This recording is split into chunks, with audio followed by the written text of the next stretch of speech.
Hey guys, so I've got a game that I played this morning that I think is a really good example of time, using your time effectively, and particularly not rushing any moves. Okay, so it's quite high rated, so my opponent right now is rated 1435. I'm rated just below, and I'm playing with the black pieces. So let's work through the game, and we're going to look at the time spent on each move. So e4, d5 played quickly is Scandinavian. I like playing this because I find that it puts quite a few players out of their normal repertoire, out of their normal expectation. So pawn takes, which is perfectly normal. I play knight to f6, which is the modern variation. That's what I always play. So this was played 2 seconds. Now, white plays well, I think, at this point. So he took 13 seconds over this move, brought out his light squared bishop to defend the pawn. Now, normally what I do, if the light squared bishop comes out, or if the knight comes out to c3 to defend the pawn, I'll generally take with my knight and put the question to white. So if I capture, white recaptures, I can recapture with the queen, and now, for example, here I would be threatening g2. So I take, saying, okay, well, was the bishop there to defend the pawn at all? Now white doesn't take, so he takes 24 seconds on this move, and it's a decent move. Clearly my knight can't do anything like move out of the way because there's the threat of queen takes f7 backed up by the bishop. So I take 20 seconds as well over my next move. Clearly I've got two attackers on the knight and only the queen is defending, so I need to defend it again. So I decide to push c6. e6 would also have been an option, but that blocks in my light square bishop. At least at this rate I've got the opportunity of releasing both bishops, so I thought c6 was preferable. And now he brings a third attacker into it with knight to c3. So now I've got an issue. I still can't really move the knight out of the way. It can't go here. That could have been an option, f6, because it blocks off the queen's path to f7. So I think again for 20 seconds and decide to defend the pawn one more time. Now I'm not entirely happy with this situation right now. My light square bishop is blocked in, but I don't expect white to capture the knight at this point, because I could then take with a pawn towards the center, strengthening my pawn chain there. So how much time was spent? 22 seconds by white, and pushes a3. Clearly what he's worried about is my knight going to b4 and then c2 with the classic fork on the king and the rook, so he doesn't want that to happen. So that's a defensive move. Now I spend 41 seconds on my next move, and I decide to bring my second knight in with the idea of moving the knight there to f6, where it can do the defensive role on the king's side that the king's knight normally plays, but the king's knight is up here in the middle of the board. And if I move my knight to here, then these knights will be able to defend each other. 8 seconds on white's part to move out second knight, preparing to castle. Now I take 44 seconds again. And look at the situation. We've both got 28 minutes on the clock, and yeah, I'd say we're still not really out of the opening yet. We haven't finished development yet by some way. So I take 44 seconds. So the obvious move for me was knight to f6. In the end I decided to continue development, also prepare to castle, and I thought my bishop is useful there. I'm keeping my pieces quite compact at this moment in time. To move my bishop out, say to c5, could have invited pawn pushes, kicking me around. So I'm playing close to my chest. 25 seconds from white, pushes d3, and then instead of moving my knight to f6, I realised that knight to e5 here has a fork on the bishop and the queen. So white's next move, he takes 41.9 seconds. Clearly he could defend the bishop from being taken, maybe with queen there to e4. In the end, white moves over, attacking the undefended pawn on g7. I still haven't castled, so I take 23 and decide to go ahead and capture the bishop. My knight is quite well placed there in the middle of the board, but I see that if I capture the bishop, if white recaptures with d3, that's then doubling up his pawns to some degree, and I feel like I'm taking a decent piece off the board, even though I've got pawns now starting to structure up on the light squares, which makes his light square bishop less powerful because it's got fewer squares it can go to. I go ahead and take, and then white does very well. He takes 22 seconds on this move, and I didn't realise this. I fell into that trap of thinking, oh, my opponent is immediately going to recapture, but white has an in-between move. He can capture g7 with impunity, because well, can he capture g7 with impunity? I think he thinks he can, because here's what he's thinking. He's thinking, I've now got to defend h8, all right? And obviously I can't castle, so the only realistic move would seem to be rook to f8, at which point white could then grab another pawn if he likes, or go ahead and capture my knight, still with the option of grabbing the pawn. However, this is what white failed to notice. So I take 38 seconds again over my next move. So I realise I still have the knight there on c4, it hasn't been taken. So I'm now looking for moves, thinking, okay, what else can I do to protect against the imminent threat, which is queen takes h8, and I realise that I have bishop to e5, protected by the knight that white didn't capture. So now white can't take that pawn, can't take f7 because of the king, can't take the rook because of the bishop, and is under attack. So now white's queen is forced to move away and moves to a square. I think it would have been ideal to move to a square where it could attack the dark square bishop, which is undefended if the knight moves, but obviously can't. Could maybe have moved to g5, prompting maybe an exchange of queens. But so I now think, well, the queen's on the run, my knight has a way to escape. Actually, this seems like a really bad move, because I've decided to attack the queen. Now the queen could capture c4, and white thinks for a minute on this. I actually thought for 2 minutes on my last move, right? So from here I'm thinking I could capture the knight and exchange off the knights, and then get my knight out of the way, and instead went for attacking the queen again. Now clearly I think here that was probably a blunder, because I can't see any reason why white can't just capture the knight on c4 straight away, and white would have then just been up a pawn with a preferable pawn structure, because I have these 3 pawn islands. My h pawn is isolated, and I have E and F, and then I've got ABC over here, and I think white would have been in a good position. White moves back to this position, then because my knight has blocked the bishop, is now renewing his attack on the rook. So I move my knight back, moves his queen back.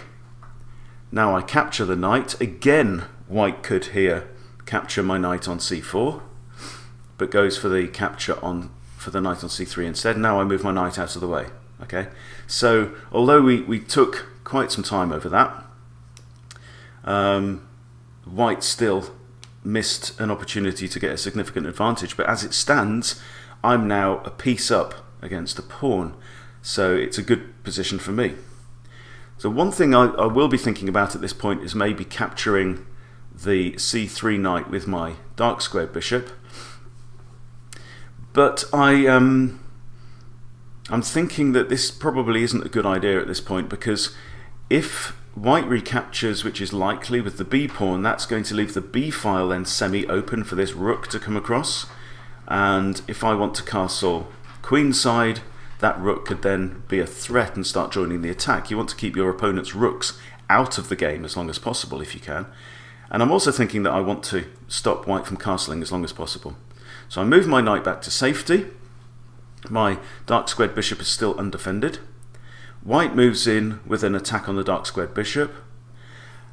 And then, so that was 27-second move. I take 21 seconds, realizing that I can develop my queen here. So it's starting to look down on f2. If white captures, I can recapture them with a queen. And my queen is nicely in the middle of the board. White does capture, I recapture now with check. So here white can't castle out of check legally. If he blocks with a queen, we're gonna have a queen exchange, and I'm 2 material points up. I have that extra bishop on the board, which right now is doing absolutely nothing because it's still blocked in by those pawns on the light squares that I had to move in the first few moves to defend my knight. This comes with check. He can't really block with the knight, because if he does that, I'll go ahead and capture on b2 with the threat of capturing c2 or the rook. So that's not really a good idea. So he decides instead just to move the king, thinking that he'll probably move the rook across to the semi-open e file at some point, and he's done a kind of a manual castling. 33 seconds here for my next move, so I'm attacking. This is very often simple chess. Very often the best move is a very simple move. So I'm attacking a loose piece on f2, so that's forcing white to respond. Moves his queen back. Now that is then attacking my undefended knight here on d6. So I have to do something about that. Now I realise that if I move the knight out of the way, there is the possibility of white's queen coming into c7. And at first I thought, so how long did I take? 1 minute 15 over that move, right? At first I thought, oh, I don't want white's queen deep in my position like that, because it could cause me a lot of headaches. But then I thought, hang on, if the queen comes in, I can just move queen to e7, and that queen's either got to go away or exchange itself off. When I can recapture with a knight, I can still castle. White can't castle. That would be an okay position. So instead of that, white spends 46 seconds and pins my knight on the queen. So the queen is currently undefended. So if I move my knight out of the way, anywhere, queen takes queen, and white is in a very, very strong winning position.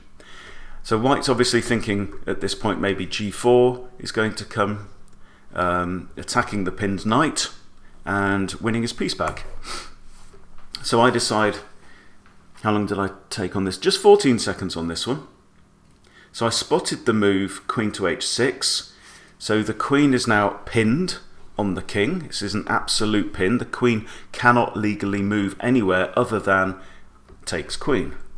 And I realise I can take back with a knight, and we're going into an ending where I now have a real advantage having one bishop on the board. So that's a nice long distance piece. So white goes ahead, is pretty much forced to initiate the exchange, and moving my knight out to the edge at the same time. I recapture, so he took 9 seconds over that, 1 second on my part, and then white does a very obvious move. White has 7 pawns. There's only one open file on white's side, so it's a semi-open file because I have a pawn on it. Moves the rook across. And I now move my bishop because I want to castle and to get my king to safety. 16 seconds for knight to e4. So clearly thinking about coming in to maybe this square with an attack on the king, forcing the king to move, can then take the bishop but I realise I can castle out of that, and the threat is gone. So h3 next. White takes 15 seconds over this move, and I now take 1 minute 20 over my next move. And I really do feel that it's one of the biggest skills in improving your chess, a big skill to develop, is firstly to spot the points in the game where it really is going to pay to invest your time. So use your time carefully. We've both got now under 20 minutes on the clock, so we've got plenty of time to invest into our moves. So what would you do in this situation? So my king is relatively safe. White's king is not relatively safe. So I've got ideas about maybe moving my knight into a better position, maneuvering it back into the middle of the board near to White's king. In the end, I decide that f5 is a good idea when I start kicking this knight around and start gaining space and put pressure on White's position. Moves in, and that was at 19 seconds. I take 10 seconds to come up with the rook move, and White decides to capture the pawn, so he's going to go up a pawn here. I recapture, and now we're in a position where White has 2 extra pawns, but I have a knight. So, situation like this, what I'm always going to be thinking is, okay, I have a slight advantage. I need to make the most of my advantage, which is having a minor piece on the board, and I need to try and make White's advantage, any advantage that he has, count for less. So what's White's advantage? White's advantage is that he has 4 pawns on the queen side against my 3, so he's got an extra pawn on that side, and he's got an extra pawn on this side. He's got 2 nice pawn islands that could be easy to defend. So, if he makes 2 nice pawn chains and defends them with his rooks and his king, he could have quite a solid position here. So I've also realised, of course, that after the knight moves, takes, I do have a capture on g2 possible, but first I have to defend my knight, so I move my rook to g6. I'm looking to simplify further. Generally, if you are ahead in material, and I am slightly ahead in material, then exchanging pieces off would not be a bad thing. Also, I noticed that if White chooses to exchange at this point, I can recapture with the h-pawn. That is then reconnecting my 2 pawns on that side of the board, which will make it easier to defend the pawns because one of them can defend the other, so I only have 1 pawn to defend instead of 2. White declines that exchange, so I have another go, pushing my rook up. White comes down with a check, but that's no real threat, and I move my king up. These are all fairly quick moves. 13 seconds now, pushes a pawn, and 8 seconds I start to reposition my knight. White doubles up his rooks in 10 seconds, and I move my knight round to attack the rook on e8, and the rook now moves back to e7. Now clearly it would be very unpleasant for me to initiate the exchange here. I have no other piece attacking e7, so if I go ahead and capture on e7, White's other rook will come down with check and also forking h7, so this is not in my interests at all. But I also realise that White can't now capture on h7 because my rook will capture his rook, and White can't really capture d7 because my king will recapture, and my king is then covering these 3 squares from the rook on the open file. So that's okay for me. I'm not worried about this situation too much. So then I take 29 seconds and I have another go at forcing the exchange. Now, whichever rook White captures, the other rook can just go ahead and recapture. I still can't initiate the capture, or can I? If I take, white takes, I take, then I've won a rook. Okay, so this is now in my favour. So what's white going to do? Decides to move the rook out of the way, which is not a bad move. Now, he took 34 seconds over that move. I take 13 seconds over my next move, and I make the wrong move. Okay, the move I make is rook on G to F7. But let's see if you can spot the move that I should have made here.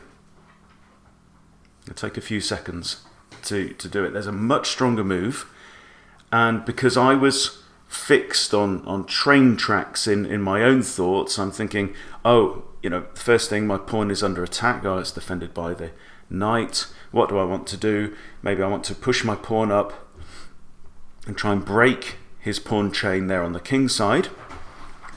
But there is a better move. Have you spotted the move? Okay, so I go over to here, and then while white is thinking about his next move, I go, I should have done that. Okay, now I'm crossing my fingers hoping that white hasn't noticed the move that I should have made. Moves the rook from E1 to E3, and that's absolutely fine for me because I can go ahead. No, I still didn't do it. I still missed it. I missed it twice then. Okay. So I move my knight out there. I'm not quite sure why.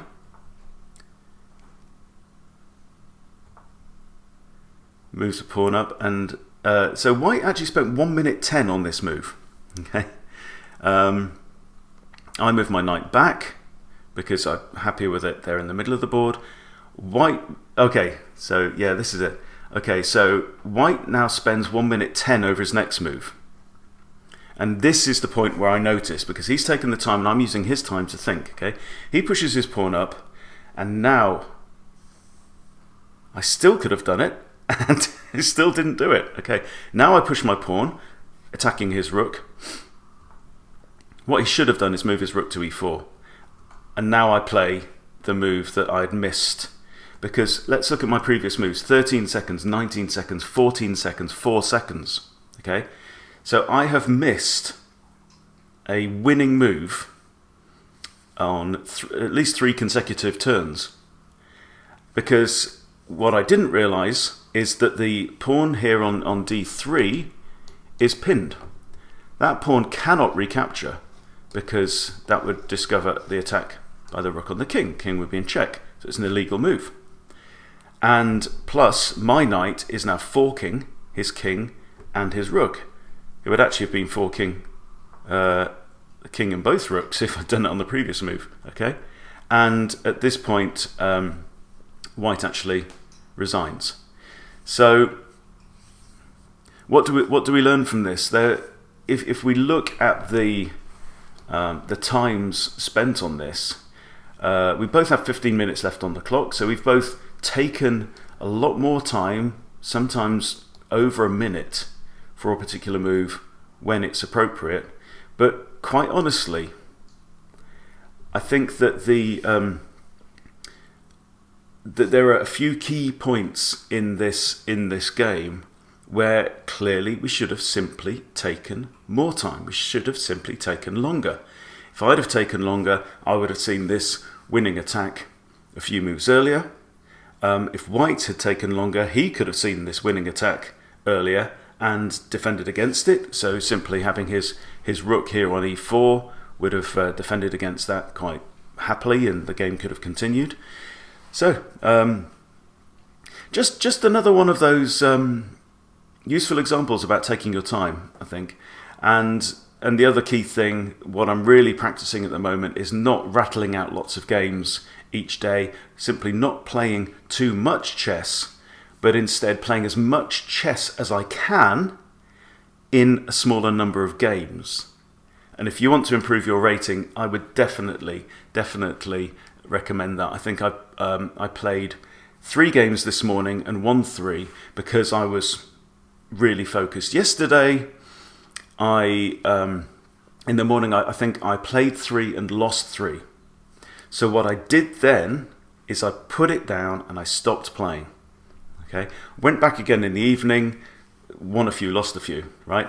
But what I've noticed is if I'm feeling tired, if I'm just not thinking properly, or if I'm rushing particularly, and the results speak for themselves and say, I'm not winning the way that I'm playing, just stop playing. Do something else. Go for a walk, have something to eat, have a sleep, whatever it is you need to do. But one of the absolute key things is if you're not playing good chess, just stop, because you don't want to practice playing poor chess. Okay, thanks for your time. I'll see you in the next video.